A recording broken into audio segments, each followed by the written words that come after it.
Good morning, students. Today I am going to teach you the radiation heat transfer between two surfaces. I hope so. You have studied the lecture what I have sent to you in previous slide or in class. I have discussed about radiation, its mechanism and radiative heat transfer. So, radiation between two surfaces depends upon three things. First one is orientation of the surface relative to each other. Second, material radiative properties. Third, temperature of the body. So means जो radiation जो transfer होता है जो दो surface के बीच में, वो तीन चीज़ पर डिपेंड करता है. एक orientation of the surface relative to each other, material relative properties पे और टेम्परेचर ऑफ द बॉडी पे. So let's start. Radiation heat transfer.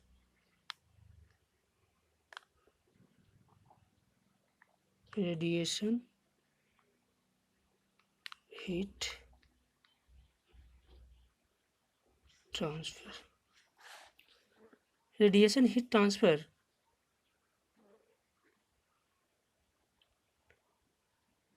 radiation heat transfer between the surface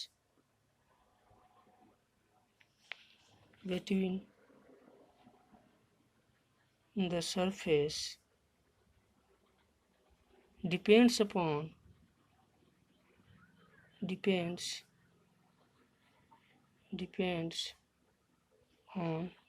first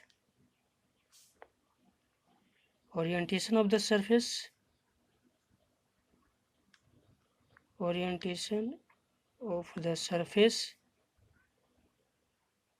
relative to each other.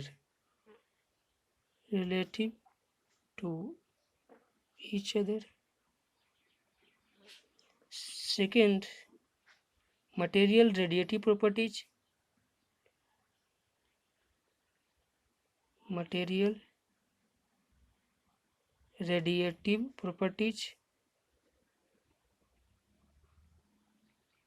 Third one is temperature of the body.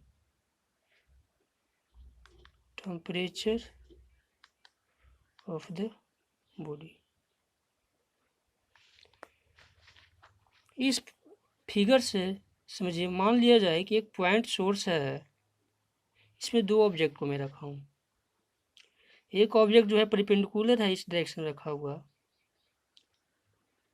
और एक object जो है इस type से रखा हुआ है. ये तुम्हारा जो है रेडिएशन इंटेंसिटी है. तो इस पर आप ध्यान दीजिएगा कि रेडिएशन इंटेंसिटी जो होगा इस टाइप से स्ट्राइक करेगा सेकेंड ऑब्जेक्ट पर, और इस टाइप से स्ट्राइक करेगा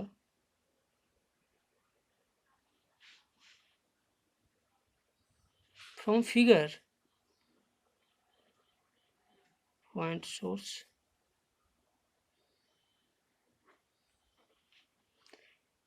फिगर से तुम देख सकते हो कि जो रेडिएशन जो टेक्स प्लेस बिटवीन जो ऑब्जेक्ट जो हो रहा है, वो पूरा का पूरा जो इंक्लाइंड सरफेस है, सेकंड सरफेस है, उस पर रेडिएशन इंटेंसिटी का नंबर जो है ज़्यादा है. मतलब ये ज़्यादा हीट होगा और ये कम होगा.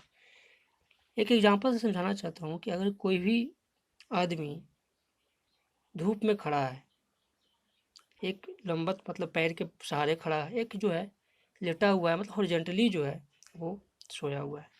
तो जो हॉरिजॉन्टली सोया हुआ रहेगा उस पर रेडिएशन जो इंटेंसिटी जो होगा, रेडिएशन का जो नंबर रेडिएशन इंटेंसिटी जो होगा स्ट्राइक्स ऑन द सरफेस जो होगा ज़्यादा होगा.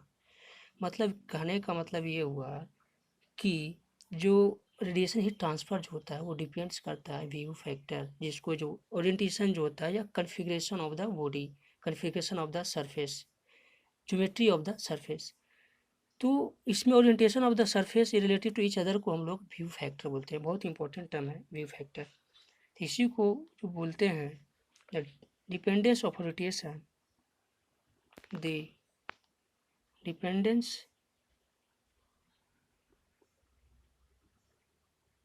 dependence of orientation is accounted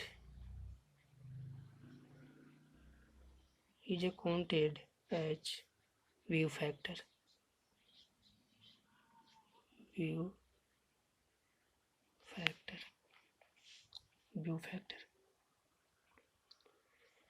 अब जो व्यू फैक्टर जो होता है इसी को हम लोग व्यू फैक्टर लिख रहे हैं। व्यू फैक्टर जो होता है होता क्या है? व्यू फैक्टर मतलब कि जो ओरिएंटेशन ऑफ द सरफेस पे जो डिपेंड कर रहा है, ज्योमेट्री ऑफ द सरफेस पे डिपेंड करता है, radiation between two surfaces. View factor को हम लोग कन्फिग्रेशन फैक्टर भी बोलते हैं। It is also known as it is also known as configuration factor,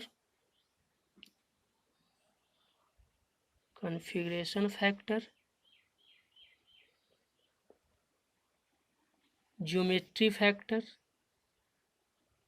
या कह सकते हैं शेप फैक्टर या एंगल फैक्टर। इसी को हम लोग ये सारे नाम से जानते हैं। अब जो व्यू फैक्टर जो होता है ये व्यू फैक्टर जो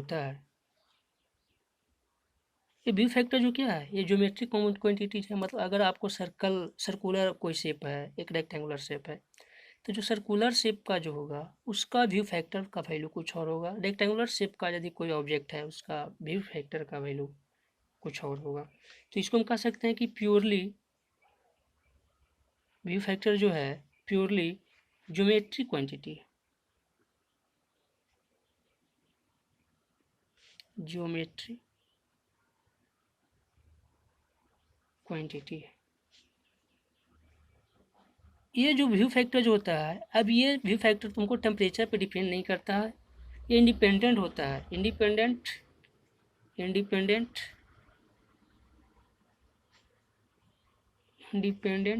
of the source of the surface properties, the surface properties and temperature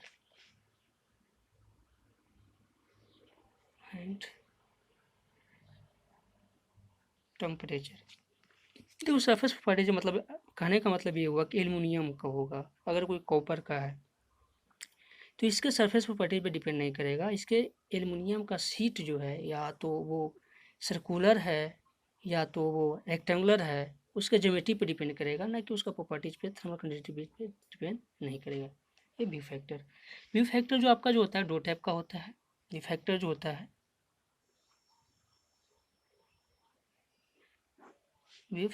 दो टाइप का होता है। एक डिफ्यूज व्यू फैक्टर होता है, एक जो होता है स्पेकुलर व्यू फैक्टर होता है। देखो क्या होता है एकदम समझो अच्छी तरह। तो व्यू फैक्टर बहुत ही इंपॉर्टेंट है।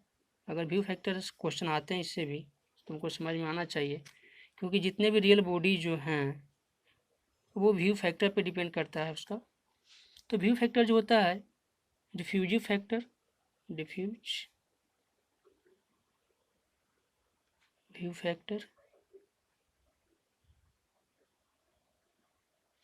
एक स्पेकुलर होता है, स्पेकुलर व्यू फैक्टर।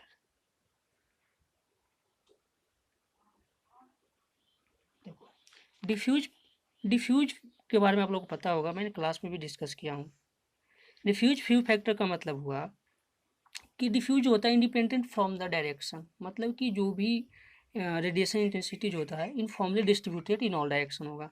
लेकिन स्पेकुलर को हम लोग बोलते हैं, स्पेकुलर को मिरर लाइक बोलते हैं। मिरर लाइक स्पेकुलर मीन्स क्या हुआ? मिरर लाइक मीन्स ये हुआ कि जो इंसिडेंट रेडिएशन जो होगा टू द सरफेस, आप ये भी पता होगा कि इंसिडेंट रेडिएशन रिफ्लेक्टेड होता है, कुछ ट्रांसमिट होता है, कुछ ऑब्जर्व होता है, जो मैंने रेडिएटिव प्रॉपर्टीज में बताया हूँ। अगर आपने नहीं जानते हो तो जो स्लाइड जो भेजे हैं उसमें मैंने इमिसिविटी रेडिएटिव प्रॉपर्टीज के बारे में डिस्कस किया हूँ, वो थ्योरी है, आप देख सकते हो उसको। तो मिरर लाइक में होगा कि जो इंसिडेंट रेडिएशन से इंसिडेंस एंगल जो होगा इक्वल टू रिफ्लेक्टेड एंगल के बराबर होगा। तो इसमें जो डिफ्यूजिव व्यू फैक्टर को हम लिख सकते हैं कि based on the assumption, based on assumption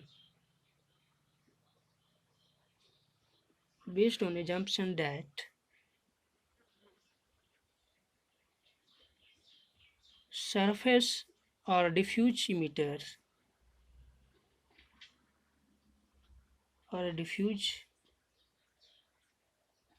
emitter and diffuse reflector and diffuse reflector. Specular की बात करें तो ये जो based on assumption that based on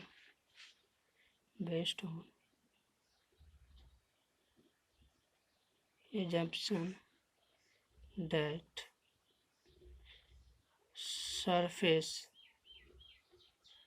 और डिफ्यूज emitter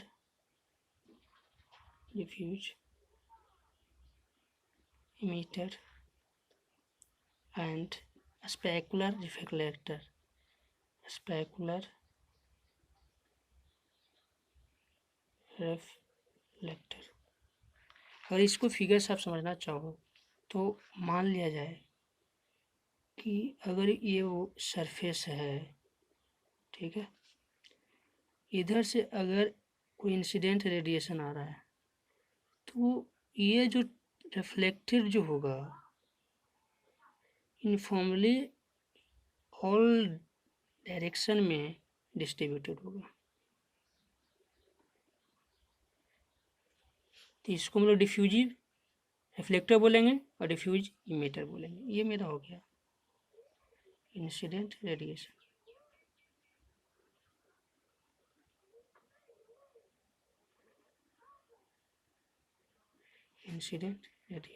ठीक है।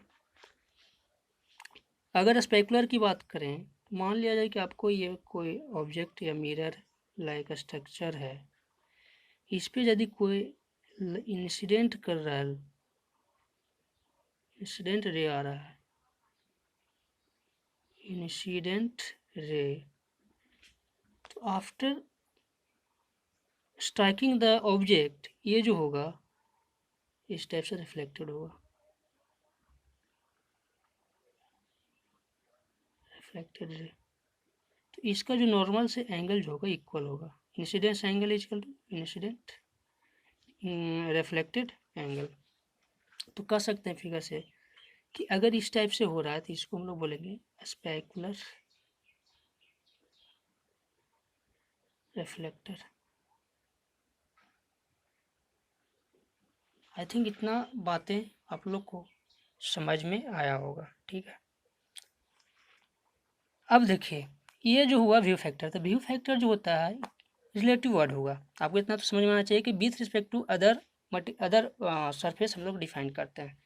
तो इसमें इसका जो नोटेशन जो होता है व्यू फैक्टर का हम लोग एफ द्वारा डिनोट करते हैं, एफ आई जे का मतलब हुआ इसका कि रेडिएशन, या बोल सकते हो कि the fraction of radiation, the fraction of radiation leaving surface, fraction of, एक मिनट, fraction of radiation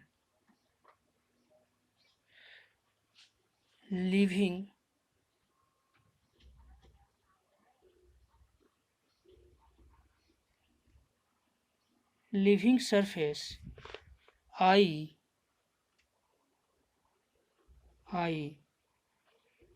that strikes surface J, that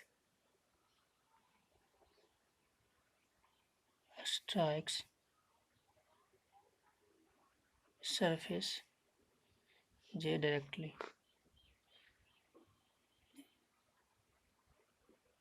सोचो, देखो इसका मतलब, देखो व्यू फैक्टर डिफाइन क्यों। देखो अगर कोई दो बॉडी है डिफरेंट टेम्परेचर पे, तो रेडिएशन लॉ कहता है कि अगर कोई भी बॉडी जिसका टेम्परेचर एब्सोल्यूट टेम्परेचर से ज़्यादा है तो वो एनर्जी रेडिएट करेगा। ठीक है, अगर ये दोनों एक दूसरे से आपस में एक्सचेंज कर रहे हैं हीट को वाया रेडिएशन, इसका मतलब ये हुआ कि पहला जो रेडिएट करेगा एनर्जी सेकेंड पर स्ट्राइक करेगा, उस टाइम क्या होगा, वो भी एनर्जी रिलीज करेगा, दोनों रिलीज करेगा ना आपस में। तो क्या हुआ कि मान लिया जाए कि 100 वाट कोई रिलीज किया, वो पहुंचा कितना, टोटल इसका जो कैपेसिटी 100 वाट का, उस 60 वाट रिलीज किया, 60 वाट वहाँ पर पहुंचा। इसका मतलब ये हुआ कि कुछ ना कुछ लॉस हुआ।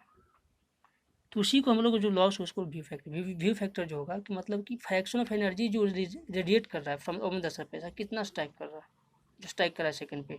ठीक है, आगे हम बताएंगे रेडियोसिटी इरेडिएशन जो होता है कि अगर कोई बॉडी इमिट कर रहा है एनर्जी, उस टाइम क्या होगा कि उस पर जो आ रहा है coming back to the other surface, जो इंसिडेंट रेडिएशन जो आ रहा है रिफ्लेक्ट भी होगा। तो कोई बॉडी जो होगा, देखो मैंने बताया 3 चीज़ में ध्यान रखना, एक कि कोई भी रेडिएशन इंसिडेंट कर रहा है कोई प्रॉपर्टीज पे तो उसको इरेडिएशन बोलते हैं। उससे यदि कोई एनर्जी लीव कर रहा है तो उसको बोलते हैं रेडियोसिटी। कुछ पार्ट ऑफ एनर्जी क्या होगा, एब्जॉर्ब करेगा, कुछ पार्ट ऑफ एनर्जी क्या होगा, ट्रांसमिट करेगा। तो मैंने स्लाइड में बता चुका हूँ, आप लोग एक बार देख लेना कि अगर fraction of energy absorb by the body जो होगा एब्जॉर्बिलिटी कहलाता है, and fraction of energy transmit by body transmissibility कहलाता है। अल्फा रो एंड टो मैंने डिफाइन किया हूँ, एक बार आप लोग जाकर देख लेना। तो एफ आई जे का मतलब हुआ कि the fraction of radiation leaving surface I that strikes surface J directly. इसका मतलब एक बार लिख सकते हो कि अगर कोई दो बॉडीज है F12, इसका मतलब हो गया fraction of radiation, fraction of radiation living the surface, living the surface first and that strike the surface second and that strikes the surface second directly. ये हुआ डिफरेंस। मान लिया जाए कि आपको ये कोई ऑब्जेक्ट फर्स्ट है और ये मान लिया जाए कि आपका ऑब्जेक्ट सेकेंड है। ठीक है, तो इससे जो एनर्जी जो रिलीज होगा इस पर स्ट्राइक करेगा। ठीक है, तो इससे जो एनर्जी रिलीज होगा इस पर स्ट्राइक करेगा, तो इसमें जो डिफाइन होगा F12 होगा। अब ये बताओ कि अगर ये एनर्जी रिलीज कर रहा है तो सेम टाइम पे क्या होगा कि ये वाला जो बॉडी होगा वो भी रिलीज करेगा। तो इससे जो इस पर स्ट्राइक करेगा तो उसको हम लोग बोलेंगे F2। सेम टाइम पे ये इस पर स्ट्राइक करेगा, ये इस पर स्ट्राइक करेगा। ठीक है, अब इसका हम आगे जो बताने जा रहे हैं वो जनरलाइज्ड फार्मूला, मतलब कि जो जनरलाइज्ड F12 का जो रिलेशन जो होगा उसके बारे में हम बताने जा रहे हैं। नेक्स्ट जो है general expression for view factor.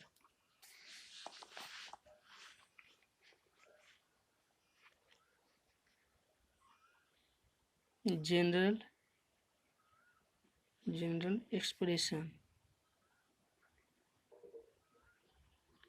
Expression for view factor. तो जनरल एक्सप्रेशन व्यू मतलब ये हुआ कि व्यू फैक्टर है क्या, रिलेशन क्या है, इस पर आगे पढ़ाऊंगा मैं summation of view factor. View factor की बात कर मान लिया जाए कि सपोज डेट आपको ये कोई ऑब्जेक्ट है, मटेरियल फर्स्ट है जिसका एरिया मान लो कि A1 है। ठीक है, यहाँ पे क्या है कि सेकेंड बॉडी है। ठीक है, इसका एरिया A2 है। अभी बताओ कि अगर अब इसके लिए क्या करते हैं कि मान लीजिए कि इन्फिनाइट सिमल मतलब बहुत छोटा सा एरिया हम लोग कंसीडर करते हैं जिसका DA1 है, ये क्या करेगा, इस टाइप से एनर्जी रिलीज करेगा, मतलब रेडिएट करेगा। ये मान लिया जाए DA2 है। ठीक है, तो जो ये एनर्जी रिलीज करेगा, तो देखो इसका जो एरिया जो होता है, परपेंडिकुलर एरिया लेते हैं हम लोग, तो इस पर मान लिया जाए कि इसका नॉर्मल जो है n1 ये है, और इस पर जो नॉर्मल है n2 ये है। ध्यान से देखना ये, क्योंकि ये एक्सप्रेशन में भी एग्जाम में पूछ भी सकता है।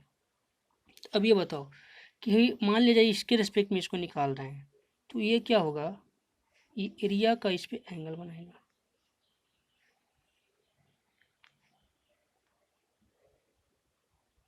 ठीक है, इसका इंटेंसिटी मान लो I1 है, ये रेडिएशन इंटेंसिटी जो होगा, जो रिलीज होगा वो I1 है। ठीक है, ये जो एंगल जो है इसको हम लोग बोलते हैं solid angle.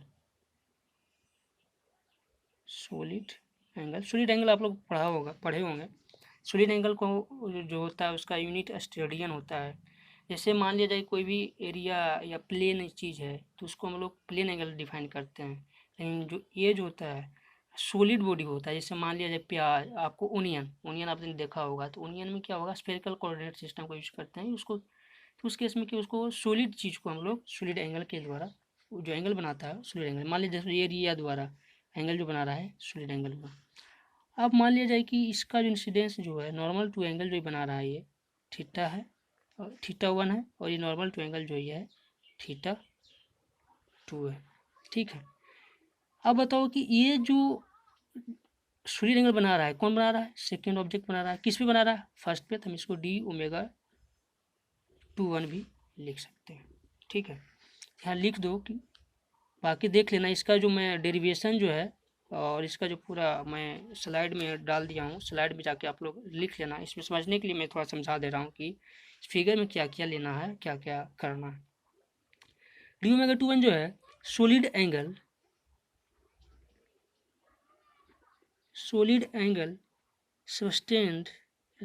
Subtended bye dA2 area dA2 when viewed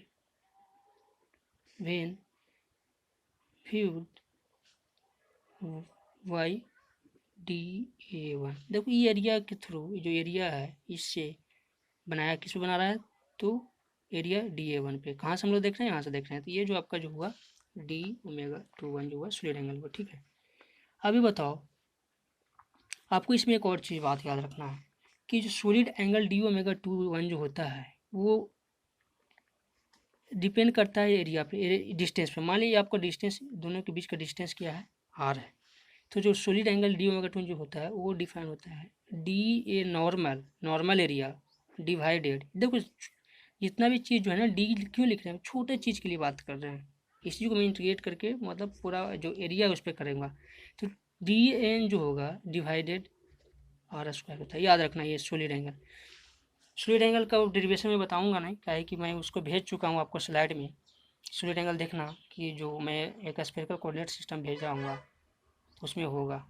अगर आपको नहीं समझ में आएगा तो आप हमसे फिर से पूछ सकते हो, मैं बता दूंगा फिर से।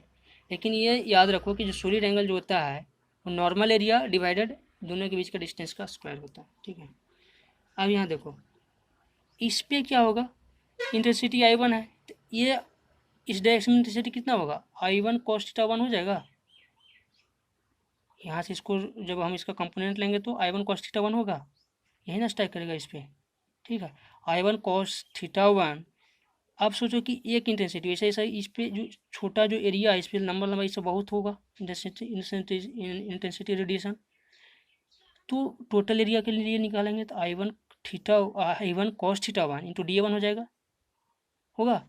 और जब सोचो कि ये सॉलिड एंगल जो स्पेस बना रहा है, मतलब कि यही जितने जो एनर्जी जो रिलीज होगा स्पेस स्ट्राइक करेगा ना इसके थ्रू, इंटू ये एंगल को मल्टीप्लाई कर दें तो क्या रेडिएशन निकल जाएगा। तो लिख सकते हो कि rate at which radiation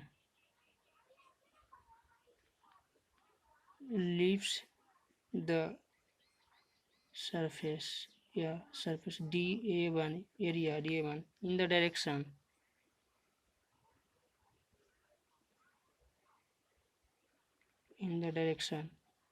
of θ1 क्या हो जाएगा, I1 cos theta 1 into DA1। इतना समझ में आ रहा होगा, आई थिंक समझ में आ रहा होगा सबको,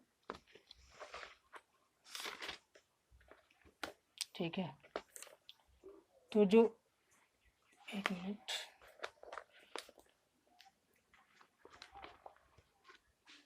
इतना हो गया I1 cos theta 1 into DA1 हो गया, ठीक है। अभी बताओ कि एंगल की बात करें, सॉलिड एंगल जो होगा D⍵2 होगा। नॉर्मल एरिया, नॉर्मल एरिया क्या होगा, इसके थोड़ा नॉर्मल एरिया क्या होगा, DA2 एरिया होगा ना इस पर, तो DA2 cos थीटा 2, इसको कर दें तो DA2 इसको इस डायरेक्शन में रोटेट कर दें तो कंपोनेंट इसका लेंगे नॉर्मल का डायरेक्शन में, तो कितना होगा DA2 cos थीटा 2 हो जाएगा, डिवाइडेड R² होगा। अब मैंने बताया क्या कि इतना तो पूरा एरिया से निकल रहा है इंटेंसिटी, लेकिन जो इंटेंसिटी जो इस पर स्ट्राइक कर रहा है यही ना स्ट्राइक कर रहा है जो सॉलिड एंगल के बराबर है, यही ना स्ट्राइक करेगा सेकेंड एरिया पे। तो इसका मतलब ये हुआ कि इसमें यदि हम सॉलिड एंगल से मल्टीप्लाई करें, इतना टोटल एनर्जी रिलीज हुआ, लेकिन स्ट्राइक कितना कर रहा है ये इसको मल्टीप्लाई कर दें सॉलिड एंगल से, तो जो हो जाएगा, लिख सकते हैं कि डायरेक्ट मैं लिख दे रहा हूँ कि Q heat and radiation from area DA1 to DA2 जो होगा कितना हो जाएगा, I1 cos theta 1 DA1 and DW2, ठीक है। या इसी को इस वैल्यू वाला रख दो एंगल का, I1 cos theta 1 DA1 into DA2 cos theta 2 divided R² कर सकते हैं। या इसी को सर लिख दो कि I1 cos theta 1 cos theta 2 DA1 DA2 R²। ये मेरा क्या होगा, ये मेरा हुआ differential heat transfer, radiation heat transfer differential ही हुआ ना ये। अब देखो क्या होता है कि एक चीज़ होता है रेडियोसिटी, जो मैं प्रॉपर्टीज बता चुका हूँ, एक बार देख लेना उसमें कि रेडियोसिटी जो होता है वो total energy release by any surface होता है, मतलब इमेज कितना एनर्जी रिलीज कर रहा है। तो रेडियोसिटी जो डिफाइन होता है, ध्यान देना कि रेडियोसिटी जो होता है, रेडियोसिटी को हम लोग J द्वारा डिनोट करते हैं। तो यहाँ पे रेडियोसिटी जो होगा डिफरेंशियल फॉर्म में Q D1 के चलते कितना एरिया, ये कितना एनर्जी क्या हो रहा है, रेडिएशन मतलब रेडिएट कर रहा है एनर्जी को, तो इस केस में क्या हो जाएगा J1 इंटू DA1। J1 मतलब क्या होता है, फर्स्ट सरफेस के थ्रू, ठीक है।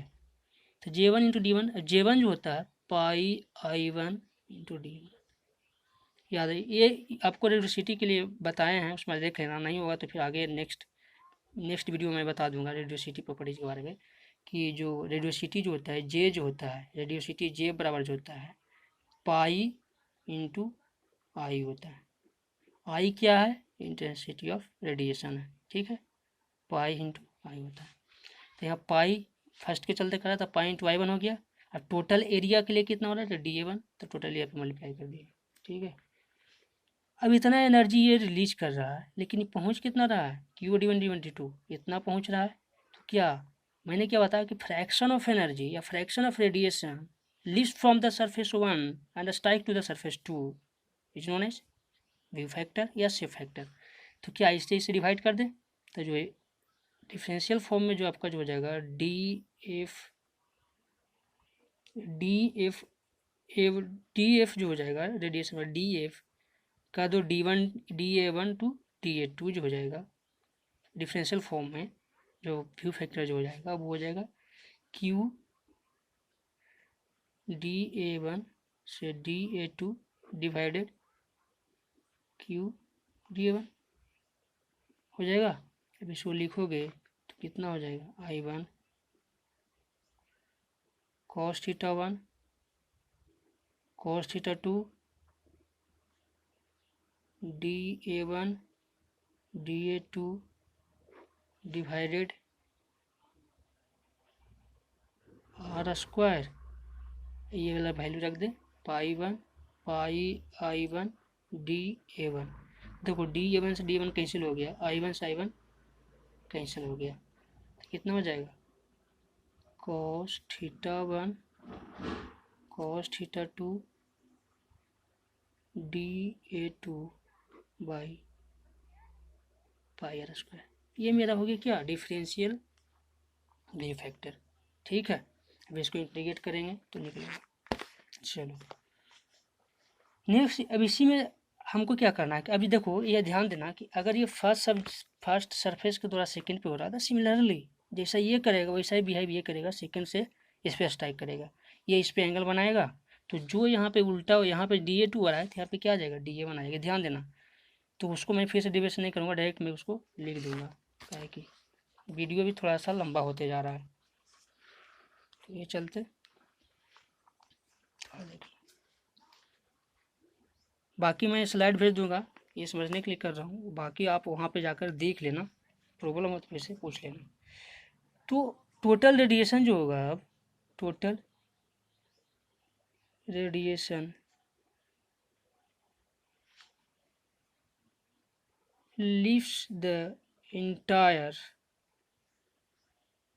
Area A1, entire area A1 के लिए कर रहा हूँ। देखो रेडियोसिटी जो होता है ना, इमिशन एंड रिफ्लेक्शन दोनों होता है, इमिशन एंड रिफ्लेक्शन। रेडियोसिटी में बताया टोटल एनर्जी क्या हुआ कि जो कुछ एनर्जी इंसिडेंट कर रहा है, ठीक है, मतलब सॉरी जो एनर्जी उसमें इमिट कर रहा है, कोई प्रॉपर्टी जो इमिट करेगा, मतलब रेडिएशन का जो बताया ना कि कोई मटेरियल जो है रेडिएट करता है एनर्जी, तो इमिसिव पावर उसका होगा, प्लस जो उससे जो कोई इंसिडेंट रेडिएशन जो रिफ्लेक्ट कर रहा है, दोनों का जो सम होता है वो होता है रेडियोसिटी। यहाँ पे जो हो जाएगा टोटल एरिया से जो हो जाएगा QA1, मतलब वो जो क्या था फ्लैटसिमल एरिया के लिए निकाला है, टोटल एरिया क्या हो जाएगा Q1 J इंटू A1 या पाई I1 A1 में आगे बता चुका हूँ, टोटल रेडियोसिटी जो होता है। अब बताओ कि the portion of the radiation that strikes DA2 जो होगा, the portion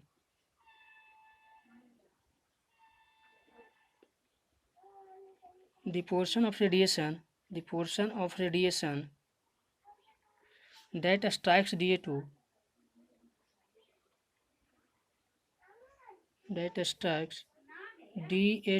is determined by determined by considering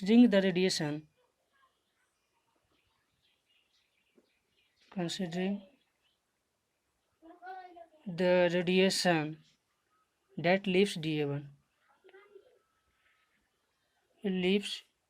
DA1 and strike DA2।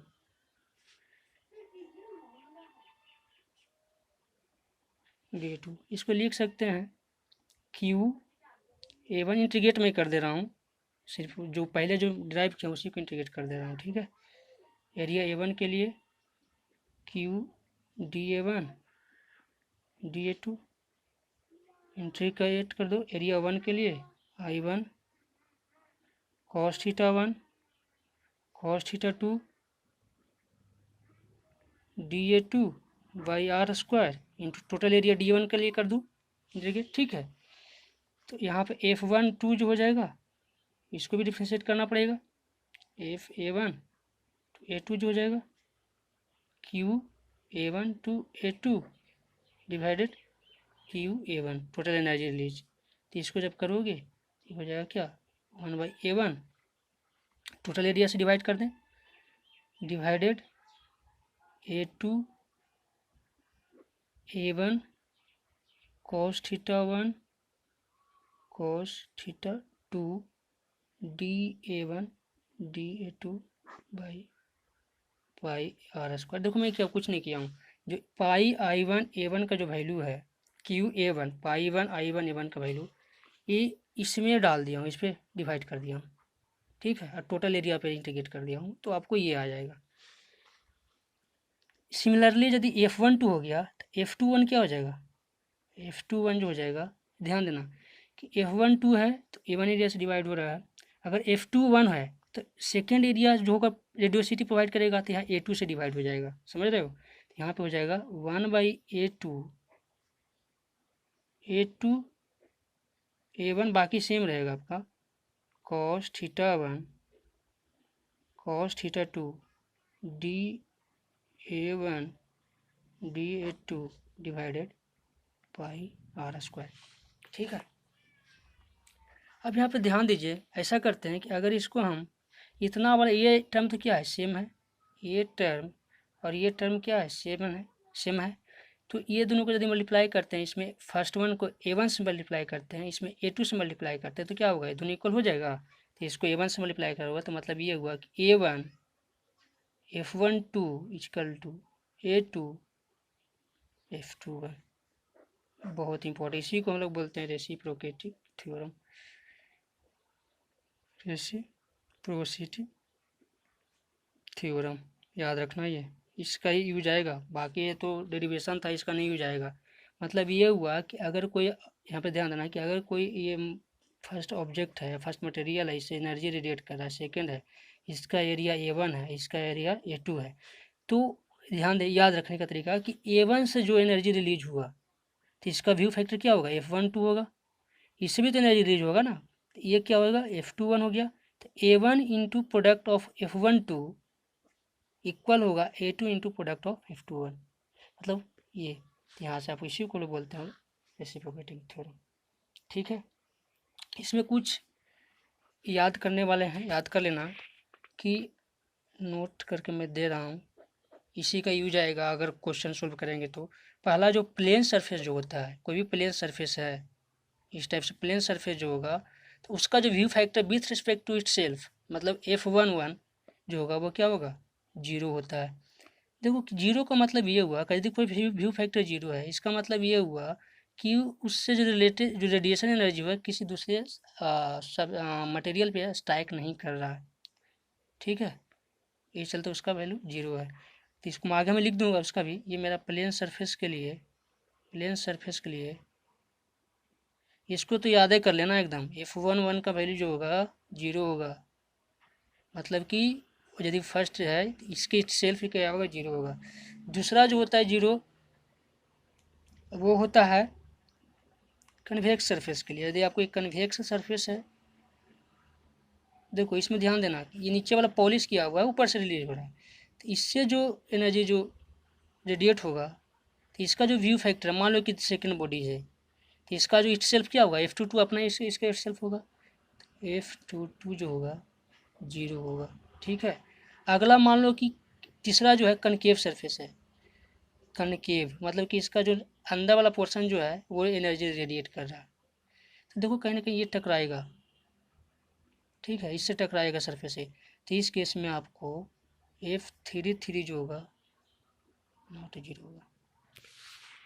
तो कनकेव सरफेस के लिए इट सेल्फ जो व्यू फैक्टर जो होता है 0 नहीं होता, बाकी दो के लिए होता है, प्लेन सरफेस के लिए और कन्वेक्स का सरफेस के लिए। आपको ये एकदम याद कर लो, इसको भूलना ही नहीं है, इसका ही यूज आएगा आगे।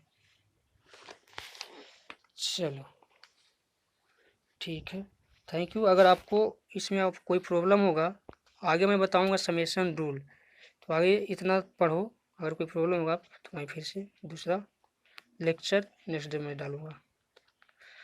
थोड़ा सा कठिनाई है वीडियो बनाने में, फिर मैं ट्राई कर रहा हूँ अच्छा से अच्छा वीडियो बनाऊँ।